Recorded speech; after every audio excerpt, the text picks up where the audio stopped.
글쎄요, 그 뭐 국정원에 대한 국정조사가 이제 초유 사건 아니에요?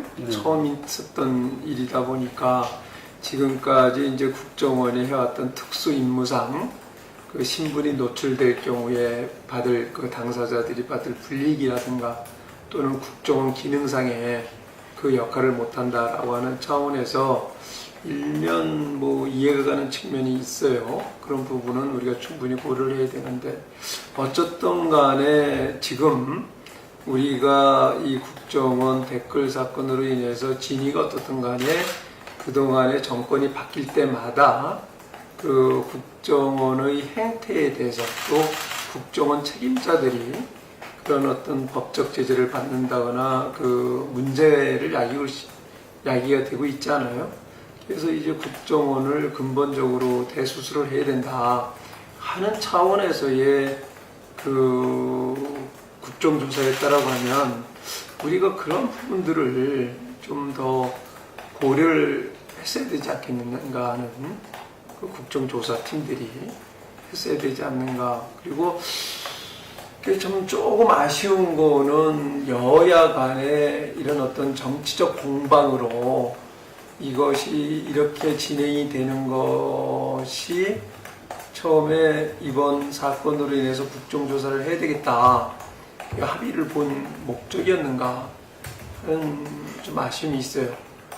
처음서부터 우리가 이것을 그 잘잘못을 가리려고 했던 부분들도 문제가 있었던 문제가 뭐 어디에 어느 부분에서 문제가 있었는가 하는 부분들 그런 부분들을 하게 된 것은 그것을 이제 국정조사를 하게 된 것은 결국은 국정원의 그동안의 행태에 대해서 운영하는 방법에 대해서 그 많은 문제가 있다라고 하는 부분에 대해서 공감을 했기 때문에 국정원 쇄신이라고 하는 쇄신으로 가기 위한 길이었다라고 하면 그 길을 제대로 갔는가 하는 부분에 대해서 좀 문제가 있지 않았는가 하는 생각이 들어요. 결국은 지금까지 진행됐던 국정조사를 되돌이켜 보면 그 국정조사를 통해서 처음에 국정조사를 이러이러한 이유로 이런 목적을 달성하기 위해서 하자라고 해서 여야 간에 합의를 해서 국정조사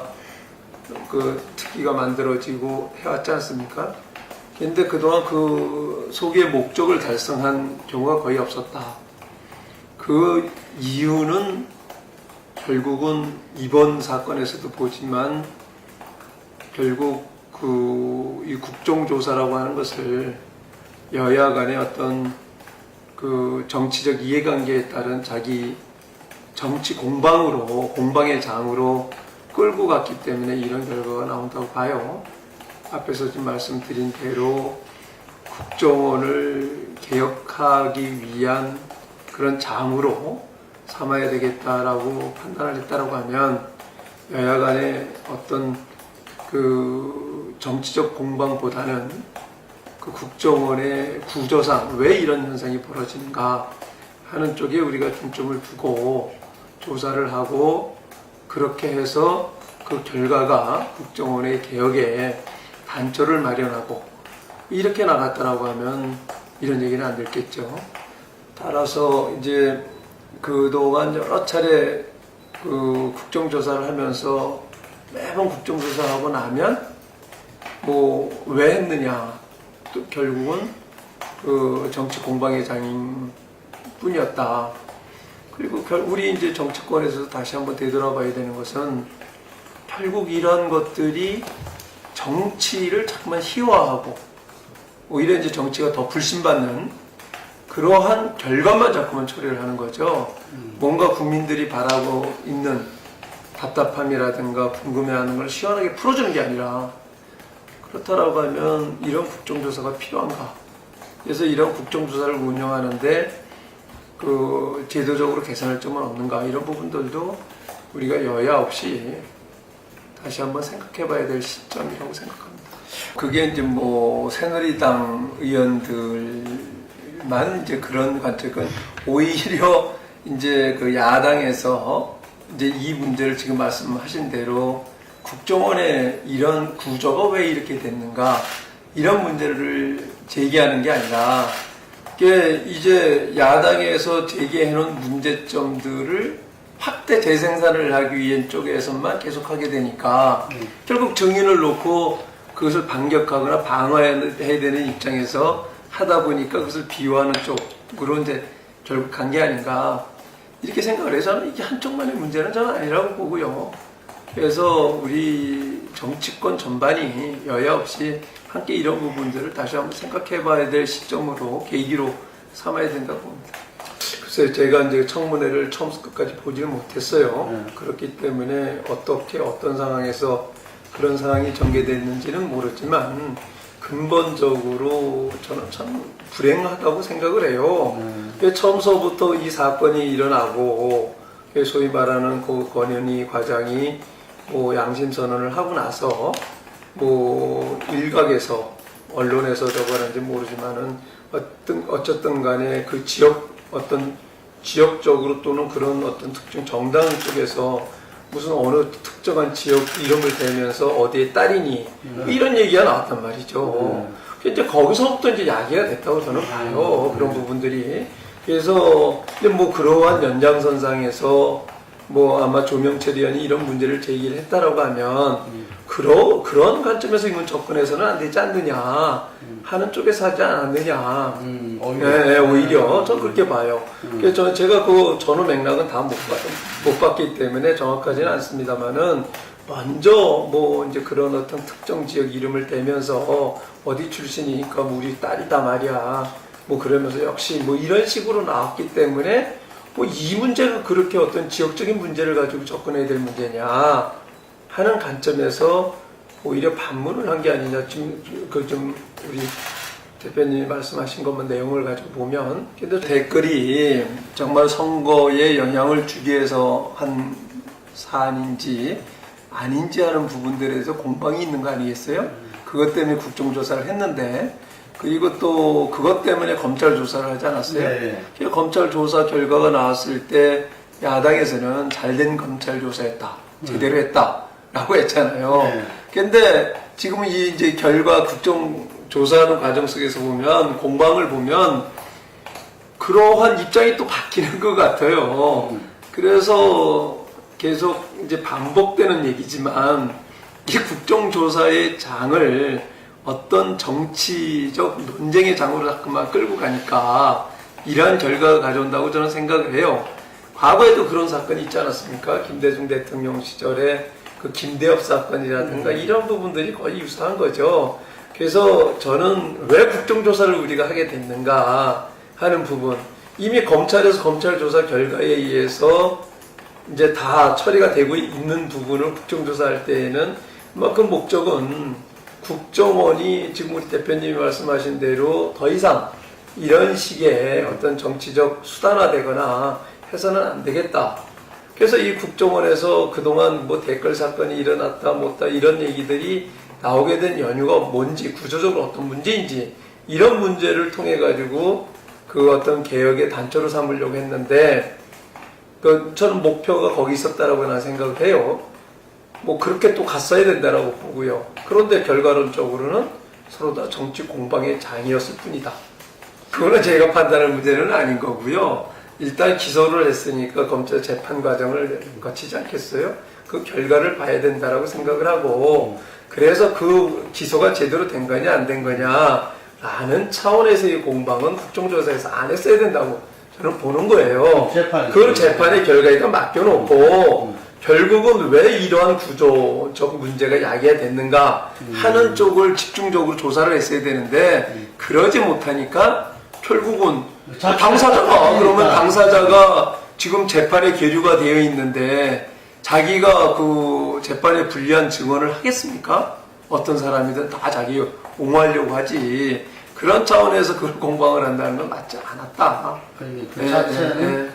그러니까 처음서부터 국정조사가 그러니까 이제 결국 여야가 국회를 개원하고 하는 협상의 조건이 됐잖아요. 그러다 보니까 이제 여기까지 온 건데요.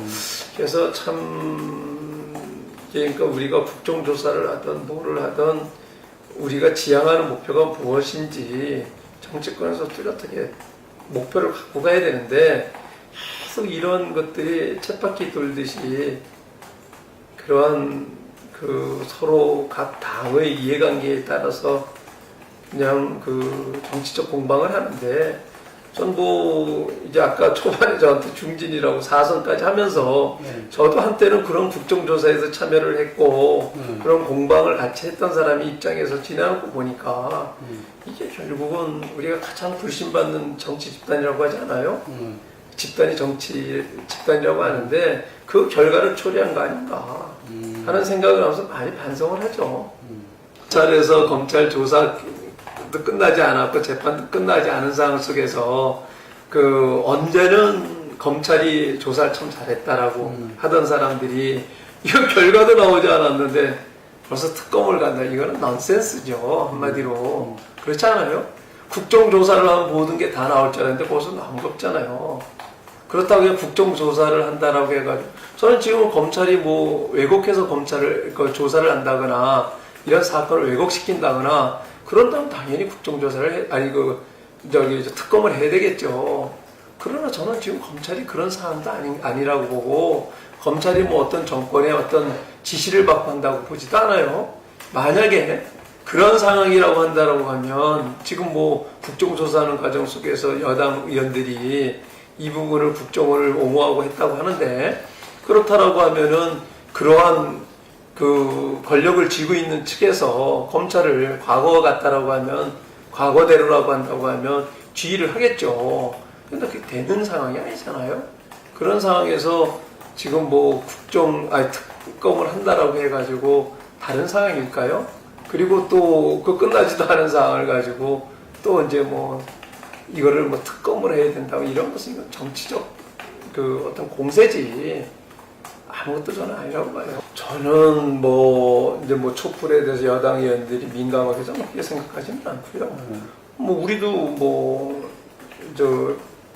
국민적 합의를 이끌어내고 필요하다면 저희들도 촛불 들 수가 있는 거죠. 그럼 뭐 누구나 다 들 수가 있는 건데 그 사안이 뭐냐 하는 문제이죠. 그래서 정말 촛불을 들고 시민적 합의를 이끌어내야 될 일인지 그렇지 않으면 그 어떤 정치 파당적인 그런 어떤 이해관계에 의해서 지금 내부적 분열이 일어나고 있는데 이것을 하나로 뭉치기 위한 촛불인지 이런 부분을 시민들이 정확하게 보지 않겠어요? 저는 뭐 그거 그렇게 그 촛불을 들었기 때문에 뭐 이 문제 사안이 틀리다 그렇게 보지는 않아요. 네, 그거는 뭐 사안별로 틀리다. 그러니까 국민적 공헌. 저는 뭐 지금 이미 뭐 벌써 언론에 나오는 거 보거나 보니까 그러니까 지난주하고 지난주하고 좀 상황이 많이 바뀌었다고 그래요. 떨어졌다. 예. 참여율이. 예. 그러니까 이제 그런 부분들이 예를 들어 가지고 이제 문제가 있다라고 하는데 그 처음서부터 민주당이 왜 거리로 나갔어요? 이 문제를 해결하고 국정조사를 하자고 그러는데 국정조사가 제대로 진행이 안 되니까 거리로 나가는 것 아니겠어요? 근데 국정조사가 뭐 자기들이 원하는 거 100%는 되지 않았지만 자기들이 합의를 해갖고 들어와서 했잖아요. 그렇잖아요. 그러면 거기서 뭐를 국민적 합의를 더 끌어내가지고 요구할 게 뭐예요? 전 잘 이해가 안 가요. 그런 부분들이. 그러니까 왜 거리로 나갔는가? 그렇잖아요. 그리고 촛불을 들었던 이유는 뭔가 지금 목적이 저는 잘 이해가 안 가요. 촛불을 드는 이유가 뭔가? 아니 지금 거기서 나오는 거 뭐 지난 대통령 선거 인정 못한다. 대통령 하야인지 그러기 위해서 촛불을 들자고 하는 건지 그렇지 않으면 국정원 문제가 있으니까 국정원 개혁하라고 하는 건지 그럼 국정원 개혁하라고 하는 걸 촛불 들 것이 아니라 국회에 들어와서 국회에서 개혁해야죠. 목표가 뚜렷하지 않은데 국민들이 왜 거기 동참을 해야 돼요? 뭐 역대 정권들을 통해서 보면 지난 이명박 정부 빼놓고는 모든 초기에 뭐 많게는 뭐 90%를 육박하는 지지까지 받았죠. 또 뭐 그러나 이제 이명박 정부는 초기서부터 굉장히 이제 곤혹을 치렀잖아요.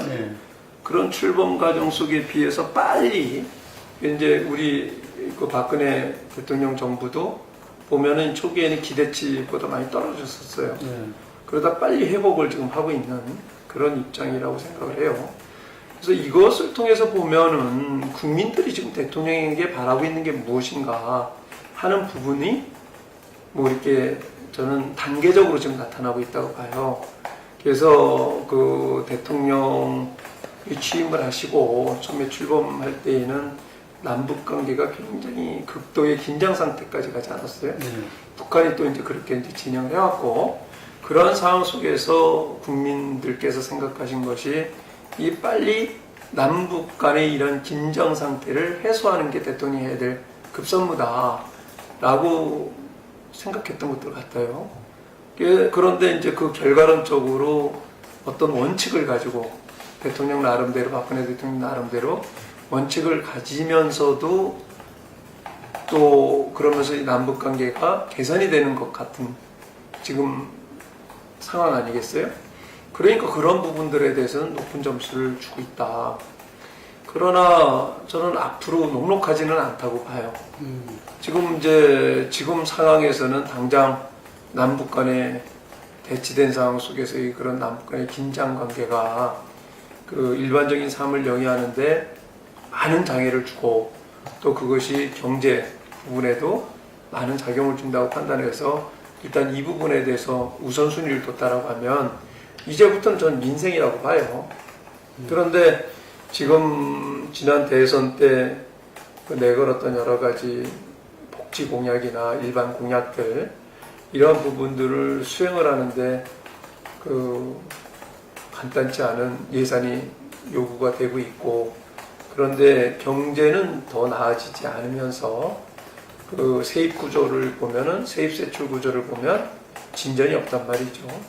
그러니까 이제 그러한 세원 조달을 하기 위해서 여러 가지 지금 정부가 그 미완들을 짜내고 있죠. 그 중에 하나가 그 세정 개혁이었었는데, 그게 결국은 엄청난 저항을 받았잖아요. 네. 그래서 원점으로 다시 되돌리고 개정을 하고 그랬잖아요. 근데 그것은 지금 이 정부가 그 해내려고 하는, 그러니까 이제 그 공약들에서의 그 예산 확보를 하기 위한 아주 조그만 부분이거든요. 그런데도 이렇게 저항을 받는데 결국 나머지, 그러니까 약 135조가 든다는 건 아니에요. 네.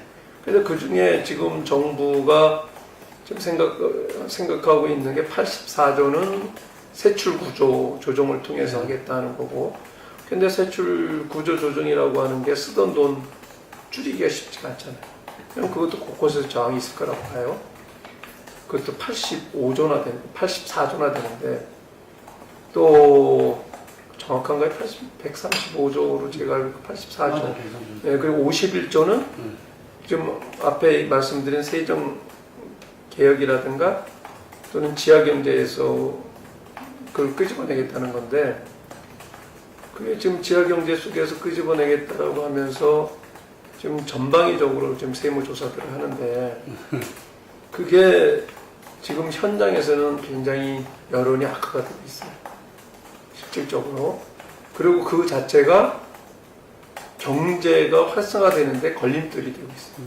좀 잘못된 지하경제는 바로잡아야 된다고 보지만 두 마리 토끼는 같이 잡을 수는 없다고. 그렇지 않겠어요? 그래서 어려울 때에 이 경제 활동을 하는데 세무조사 받는 사람들이 뭐 투자하거나 할 수 있겠어요? 그런데 이런 부분들은 정말 그 국정의 목표가, 가장 중요한 국정의 목표가 뭔가, 저는 공개적으로 의총에서도 얘기를 했고 최고 중진회에서도 여러 차례 제가 얘기를 했어요. 그러니까 이런 부분에 대해서 뚜렷한 국정 목표를 설정을 하고 국민적 공감대를 만들어가는 게 굉장히 중요하다. 정말 대통령께서 공약하신 그 공약을 이행을 하는 게, 실천하는 게 더 중요한 건지, 그 무리를 해서라도 그렇지 않고 국민적 합의를 이끌어서 경제도 활성화시키면서 그런 공약을 좀 더 단계적으로 그 완급을 조절해 가면서 하는 게 우선돼야 되는 건지, 우리가 이것은 솔직해져야 된다. 저는 그렇게 얘기를 했어요. 그래서 국민들께 우리가 처해 있는 상황을 정확하게 설명드리고 이런 부분에 우리 합의를 보고 또 뭐 그 지키지 못해서 사과해야 될 부분 사과를 하고 그러면서 좀 끌고 가야 되지 않겠느냐. 그런 부분을 위해서 국민통합, 네. 대타협이 필요한 거 아닙니까? 그렇죠. 그래서 그렇기 때문에 대통령께서도 선거 중에 네. 그 국민 대타협을 이끌어내겠다라고 말씀하셨고 국민 대타협위원회도 만들었잖아요. 그리고 이제 이런 것들은 저는 집중 그 정부에서 활용을 해야 된다고 보고 당에서는 우리 여당의 입장에서는 이런 부분들이 지금 이런 뭐 국정원 뭐 국정조사니 NNL이니 뭐 이런 부분들로 자꾸만 새끼로 갈 게 아니라 이것을 그 해가지고 이걸 국정 논의 중심에다 끌고 그 정말 여야 없이 정치권이 머리를 맞대야 될 때라고 결국 이거는 그 대통령이 할 수는 없잖아요. 집행 기관에서 할 수는 없잖아요. 이런 부분들을 하려고 그러면은 내년 예산 편성을 하는데도 우리가 목표를 정확하게 설정을 해놓고 여야간의 합의를 이끌어내야 되고 그런 작업들을 저는 해야 될 때라고 봐요. 저는 이제 그거를 하려고 하면 당이 중심이 되려고 하면 그동안 우리가 정책 개혁 때마다 논의됐던 원내 중심 정당 얘기를 하잖아요. 근데 지금 당 중심이란 말이에요. 그렇죠. 원내 중심 하면 원내 중심. 그리고 원내 대표, 원내 총무에서 원내 대표까지 만들어내고 했지만은 지금 뭐 변화된 게 없단 말이에요. 근데 그게 왜 그러냐? 이건 결국 공천제도 때문에. 그러니까 공천제도라는 것이 있고 공천을 당이 아니고 당 지도부가 하니까. 공천에 목이 메어 있는 국회의원들이 독립된 헌법기관으로서 자기 역할을 못하는 거죠. 예속이 되는 거예요. 자기 목소리를 못 내는 거예요. 그렇게 되니까 정치권이 주도를 못해요. 그러니까 당론에 따를 수밖에 없고. 그래서 제일 먼저 해야 될 것이 이런 것을 하려고 하면 모든 당에 소속되어 있는 우리 당에 지금 154명이 자기 목소리를 낼 수 있게끔 만들고 그 목소리를 조정하고 통합해가지고 그러니까 당론이라고 하는 걸 만들어낼 수가 있어야 되고 그래야 되는데 당 지도부 몇몇 사람들이 해가지고 이걸 딱 던져놓고 이걸 당론이라고 해서 따라오라 하면은 뒤에 돌아가서 불평불만을 하면서도 마지못해 따라가는 거죠. 그렇게 되면 힘을 못 받는 거죠. 공천 제도가 지금 많이 변화돼 왔잖아요. 결국은 변화됐고 제도상에는 뭐 상향공천이니 뭐 얘기를 하지만 그대로잖아요. 공천 때마다 정치 파동이 일어나잖아요. 그 지난 18대 때도 그렇고 이번 19대 때도 그렇고 역시 마찬가지로 그랬잖아요. 이런 게 반복이 돼서는 안 된다는 거죠. 그래서 이렇게 예속되지 않게끔 그 주민이 선택을 할 수 있게끔 하는 공천 제도를 만들어야 됩니다. 저는 전혀 그렇게 보지 않고요. 그렇게 생각을 하고 접근을 한다면 큰 오산이고 엄청난 저항을 저는 받을 거라고 봐요. 지금 보세요. 4대강 사업한 지역을 다 가서 보십시오. 어느 지역에서 반대를 하는 사람이 있는가? 잘못됐다고 얘기하는 사람이 있는가? 4대강 주변에 있는 사람들. 없다. 주변 사람들은. 없습니다. 제가 우리 지역이 4대강 사업지이잖아요.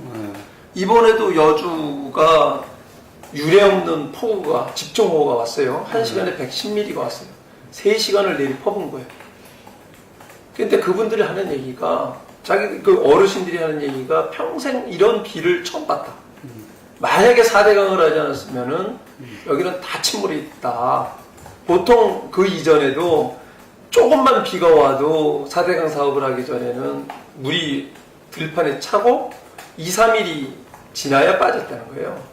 근데 이번에는 그렇게 비가 억수로 쏟아졌는데도 불구하고 2시간만에 물이 다 빠지더라고요. 홍수 조절 기능은 성공했네요. 그러니까 이제 그런 부분들을 통해 그런 부분들뿐만이 아니라 저희 지역에서는 제가 생생하게 들으니까요. 그런 부분들을 다 그걸로 인해 가지고 여러 가지 시설들, 그러니까 레저 시설들이 많이 생겼고 운동시설, 레저, 체육시설들이 많이 생겼고 자전거 도로 사람들이 윤택해진다는 거예요. 그리고 그게 뭐 우리 지역만이 그런 게 아니라 제가 장관 시절에 그것을 실질적으로 이제 그런 인프라 구축하는 걸 어떻게 활용할 것인가, 관광과 레저 체육 활동을 어떻게 연결할 것인가, 그걸 하기 위해서 그 해당 지역 지자체 단체장들하고 MOU를 체결한 적이 있어요. 근데 심지어는 호남 지역에서 오신 영산강 지역에 계신 단체장들이 영산강하고 섬진강하고 걸쳐서 있는 단체장에 오신 분이 있어요. 그분은 뭐 섬진강을 왜 안 해주냐고 말이에요. 빨리 섬진강도 해달라고. 옛날에는 섬진강이 안정적이었었는데 영산강이 지금은 완전히 안정적이고 홍수 이런 우려를 하지 않고 오히려 이게 섬진강이 이제 우려를 한다. 섬진강 심지어 그런 말씀을 하시는 분들도 있었거든요. 4대강 사업은 필요했다. 아니 필요했다 안 했다를 떠나서 그것이 잘못됐다 이렇게 그냥 단정 짓는 것은 저는 아직 시기상조고 이 만들어진 뒤에 이쪽 팔당 유역에서 북한강은 4대강 사업 대상 지역이 아니었어요. 그 이쪽 지역에서 녹조가 심각하게 일어났다는 얘기를 못 들었어요. 그러니까 옛날보다도 개선이 됐다는 거죠. 그러나 옛날에도 4대강 사업을 하기 전에도 매년 여름만 되면 왔어요. 녹조 현상이. 그래서 제가 현장에서 계속 나가보고 이 결국은 녹조라는 게 뭔데요? 녹조가 왜 일어납니까? 녹조는 인질산 때문에 인 때문에 일어나는 거거든요. 근데 이게 이제 이 4대강 사업하면서 가장 많이 개선된 게 뭐냐면은 인질산이라든가 이러한 부분들이 들어오는 것을 많이 차단해요. 비점 오염원이라고 해갖고 농사 짓는 거. 그 하천 부지에서 농사 짓는 사람들이 거름을 줍니다. 그런데 이게 이제 또 팔당 유역 같은 경우에는 친환경 농업을 한다고 유기질 농사를 져요. 화학비료를 주는 게. 근데 그게 더 훨씬 유기질 비료가 화학비료보다도 물 오염을 더 시키는 거죠. 오염도는. 건강에는 좋은 농산물을 생산해내지만 이게 물은 더 오염을 시키는 거예요. 인 때문에. 이제 그런 것들이 거기서 농사를 지니까 거름을 주고 나면 비 오면 그대로 쓸려서 계속 들어간 거거든요. 근데 그게 다 차단이 된 거예요.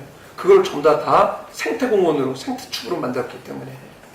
그래서 지난번에 팔당에서 가장 늦게까지 그 팔당 유기농업 하는 사람들과 환경단체들하고 대치했던 부분들 아니겠어요? 결국은 물러났잖아요. 그쪽에서도. 그리고 거기 전부 다 생태공원 만들어놨잖아요. 지금 가서 보세요. 그 주변이 얼마나 깨끗해졌는가를. 그 사람들도 와서 신문에도 어저께 굉장히 크게 보도가 됐더라고요. 그래서 그런 걸 통해서 보면 그것 때문에 녹조가 일어나요. 당연히 잠겨져 있는 물은 녹조가 생기죠. 그러나 그 빈도수나 정도를 따져보면 그게 꼭 아니 낙동강이 과거에 녹조 안 생겼나요? 계속 생겼잖아요. 4대강 사업하기 전에도.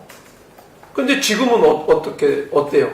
그러니까 그런 현상들이 다른 물줄기에서는 생기는 게 아니라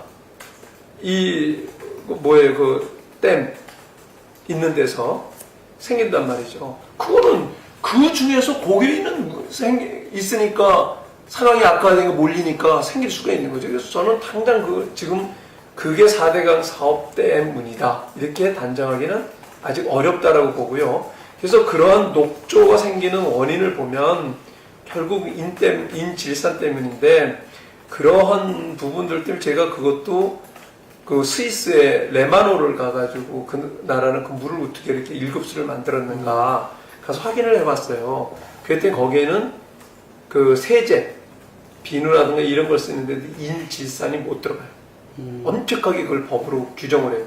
그 주변에 레마노를 주변에 보면 제네바, 레잔, 에비앙 이런 큰 도시들이 물 찰랑찰랑한 데까지 집을 짓고 있잖아요. 근데 거기 가면 물이 1급수예요. 1급수 완전히. 근데 그 물도 얘기를 들어보니까 1960년대 중반까지만 하더라도 완전히 썩은 물이었다는 거예요. 그래서 그걸 다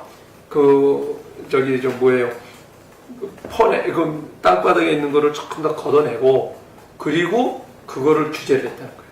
그래갖고 이제 오늘날 그걸 했다는 건데 저는 그런 이론상에서도 지금 4대강 한 것이 저는 맞다는 거죠. 이제 고민하고 있습니다. 지금 고민하고 있는데 그 이전에는 그 김문수 지사가 한 텀을 더 하느냐 안 하느냐 하는 부분에서 김문수 지사하고는 어떤 정치적인 그 입장도 그렇고 또 개인적 친분 관계도 그렇고 그 뭐 같이 뭐 경쟁을 해야 되고 하는 관계는 아니기 때문에 그동안에 이제 김문수 지사가 어떤 결정을 하느냐를 지켜봤던 거고요. 그런 것에 따라서 저는 정치를 하면서 역할 분담이 필요하다고 저는 생각하거든요. 그래서 혼자 하는 게 아니잖아요.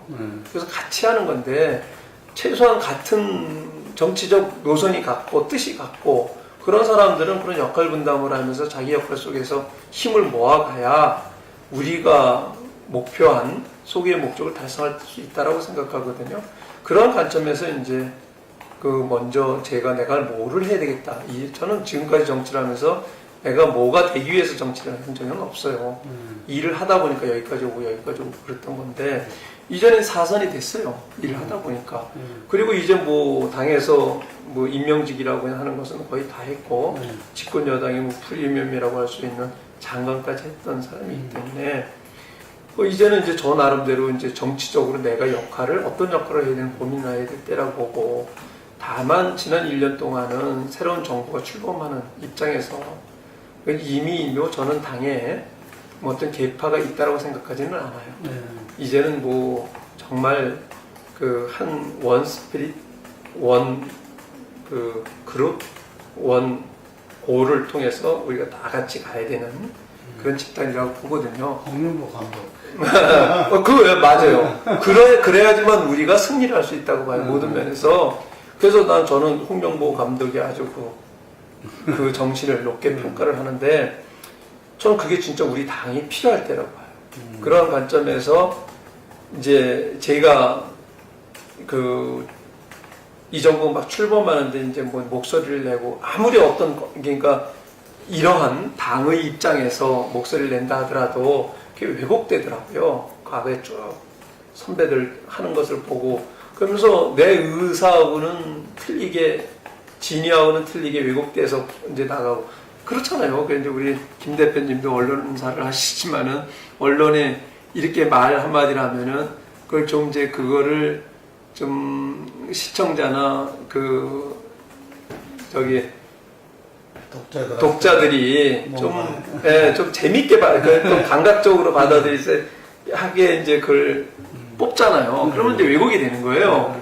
이제 본인 의사하고는 상관없이 그런 게 그게 이제 당에도 도움이 안 되고 국가에도 도움이 안 되고 그래서 당분간은 내 목소리를 안 내는 게 옳겠다. 그래서 이제 목소리를 안 냈던 거고요. 또 목소리를 내야 될 상황이 되면 내죠. 그러나 이제 요즘 제가 하는 것 쭉 보니까 상당히 우려스러운 측면들이 있어요. 앞에서 말씀드린 대로 공약과 그걸 실천하는 과정 속에서 국민적 합의를 끌어내지 못하면 굉장히 어려운 상황에 봉착할 수 있겠구나 하는 것 때문에 이게 지금 키포인트라고 보시는 거죠. 국민적 합의. 그래서 그러기 위해서는 당이 적극적으로 나서야 된다. 지금 뭐 정부 대통령의 저는 의지가 그런 입장이라고 생각하지 않아요. 대통령께서 국세청에다가 지하경제에 저걸 해서 얼마를 걷어들여라라는 게 아니에요. 그런데 국세청에서는 그거를 관료 집단에서는 그걸 하기 위해서 일선 세무서 할당을 준 걸로 제가 알고 있어요. 그러다 보니까 그런 지하경제 하루아침에 그걸 걷던 그 세원은 확보가 됩니까? 그럴 것 같으면 벌써 얻었죠. 안 되는 거거든요. 그럼 목표량을 채우려고 하면 했던데 또 하고 이렇게 되니까 기업하는 사람들이 못 견디겠다는 거죠.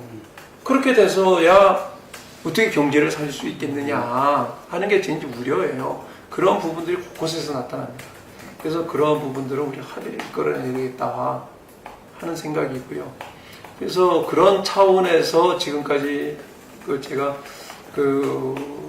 상황이 그랬었는데 이제는 아직 제가 확실하게 김문수 지사께서 출마를 안 하시겠다 이런 건 아니지만은 간접적으로 직간접적으로 말씀을 들어보면 정리를 하시는 것 같아가지고 또 우리 도내에서 하시고자 하는 분들은 몇 분 있는 걸로 알고 있어요.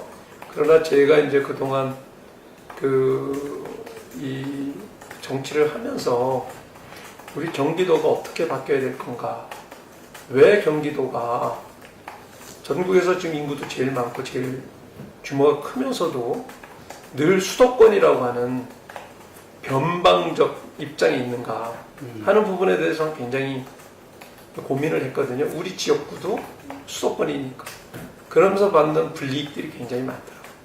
그래서 수도권 규제가 많아요. 네, 그런 부분들을 지켜보면서 경기도의 변화와 발전이 결국은 대한민국의 변화와 발전이라고 저는 봐요.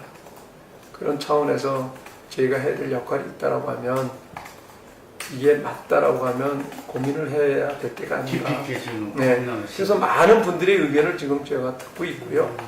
그래서 정말 내가 여기에서 이런 역할을 할 수가 있다라고 판단이 들면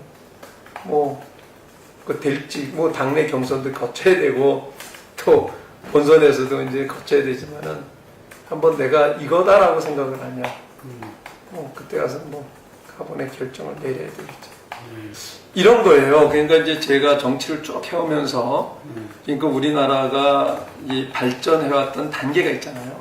그래서 이제 6.25 전쟁 끝나고 나서 산업화기, 민주화기, 그 다음에 이제 지금 굉장히 혼란한데 선진화의 단계로 진입하는 과정 속에서 이제 지금 복지 문제, 문화 문제, 교육 문제 이런 문제가 이제 굉장히 대두가 되고 있잖아요.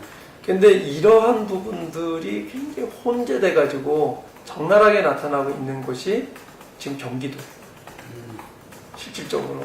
그래서 이제 그런 과도기적 아픔이랄까 어려움이랄까 그런 걸 몽땅 다 경기도가 갖고 있는 거예요.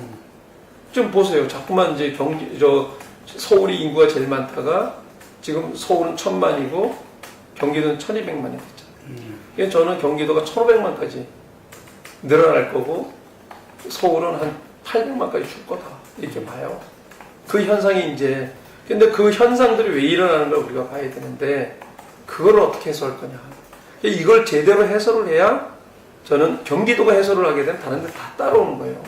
지금 그 국가균형발전이라고 왜 이쪽에만 집중하는 저는 그건 잘못된 생각이라고 봐요. 지금 이제 규제를 하면서 우리가 그 결과를 보잖아요.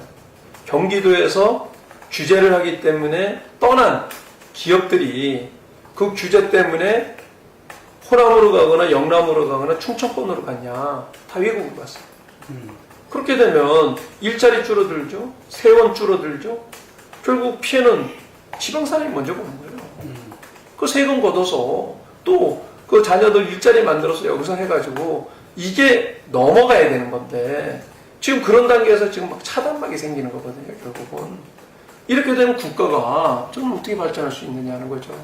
지금 전 세계 어느 나라도 다른 나라들이 선진국들을 되돌아보면 일본도 그랬고 영국도 그렇고 모든 나라들이 수도권 정책을 썼어요.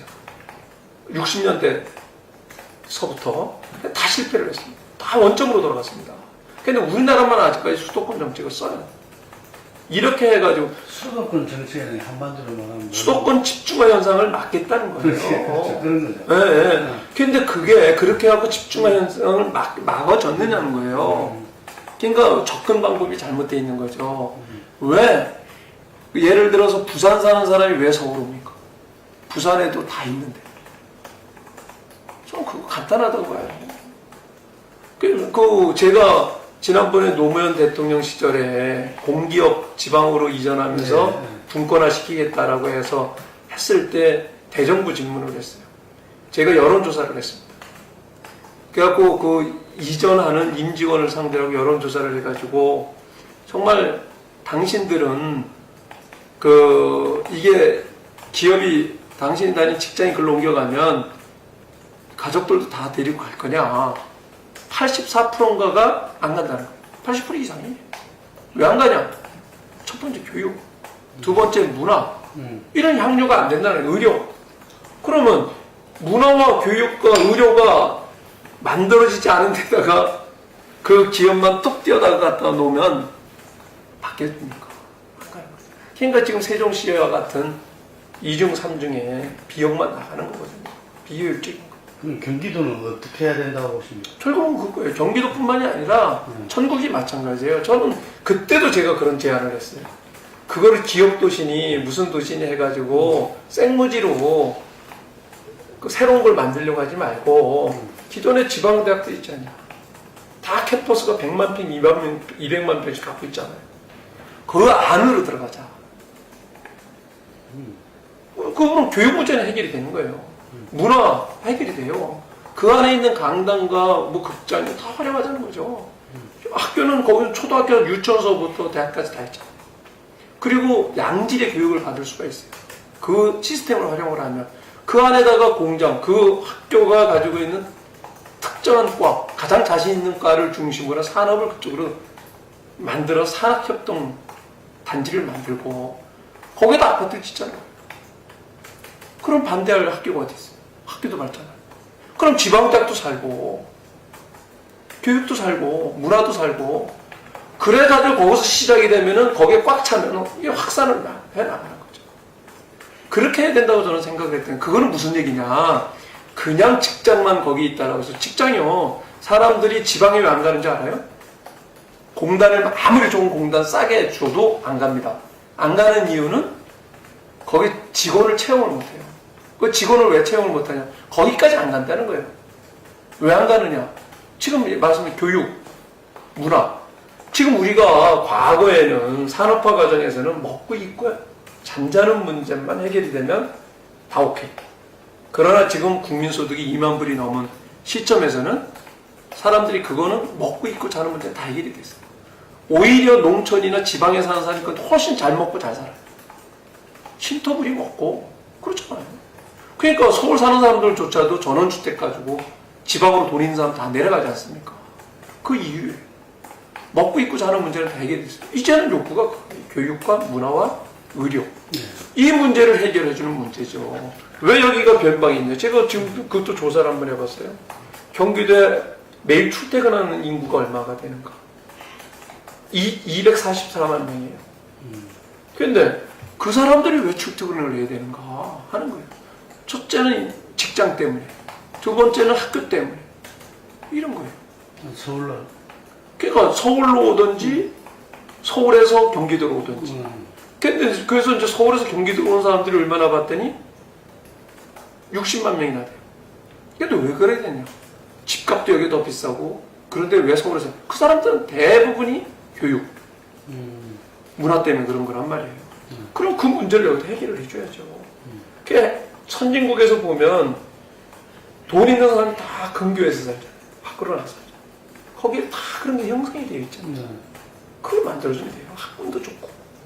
그걸 만들어주면 되는 거죠. 네티즌 여러분들 얼마나 고생이 많습니까? 정말 면목이 없습니다. 정치하는 사람의 한 사람 입장에서.